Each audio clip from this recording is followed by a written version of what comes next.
One more question about your kind of crypto upbringing, and you mentioned Naval, is when you were working with him, is there a framework, a model that you learned from him that you apply to your investing approach or your crypto approach? I feel like he's the guru of like thinking about things from this high level perspective and putting it into really succinct, like clear writing. Is there any big takeaways you took from Naval?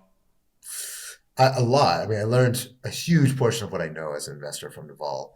It's hard to encapsulate into, unfortunately, most of the investing wisdom doesn't fit into a tweet, but otherwise it would be much easier to do it. But what I would say is that I guess one of the biggest things that I took away from Naval is that a few things. One is that if you can't understand it, it's probably bullshit. So crypto as an industry is full of bullshit. There are so many people who are trying to raise money for things that kind of sound like maybe that could make sense, but like I'm not smart enough to get it. Usually, if when you feel that way, usually it's a sign that the thing that they're building is bullshit. If they can't actually explain it in a way that makes you nod your head and go like, yeah, that makes sense. That I feel like that should exist. Then probably it's not valuable. And everything that you see in the top 20, 30 assets on CoinMarketCap, they're all things that you could explain to anyone. Maybe not anyone, but somebody who has a cursory understanding of crypto. Yeah. That tells you that, and here's the other thing that I think Naval really taught me is that if you want to be a great investor, you need to invest in people who are solving big problems. And that seems really obvious, but again, it's not obvious. There's a strong temptation in crypto to invest into things that are going to be quick wins. So you see that a lot of stuff in DeFi is working. You see another fork on a new chain, and you're like, great, I'll invest in this. And then it's a 1 year lockup, and then I'll flip it, and then I'll move on. And this kind of investing, it can work. Some people make money doing it, but that's not how you make the big money. That's not how you make real returns. The way that you make real returns is by investing in people who are solving hard problems. And hard problems are hard.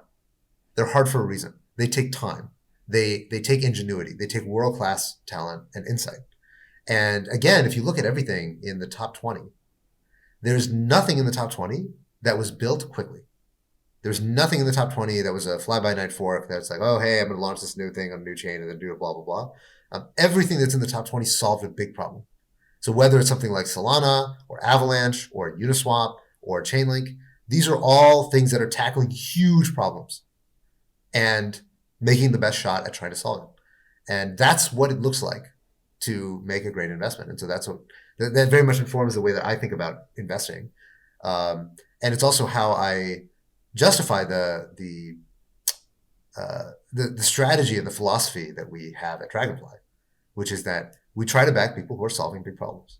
And when we see an entrepreneur who's trying to do something incremental, generally speaking, we either turn away from it or we tell them like, hey, this is cool. I believe you that you can make money doing this, but there are a lot bigger problems in the industry that you could be solving.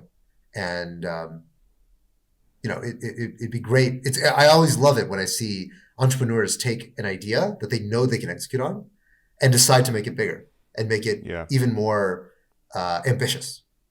That is the most important thing to see as an investor.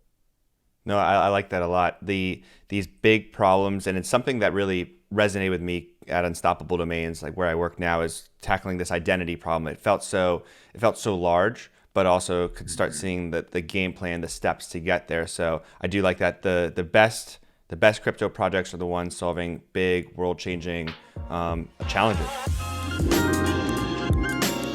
You're listening to the Unstoppable Podcast, the go-to place for everyone to learn about the latest innovations in Web3, NFTs, and the decentralized web.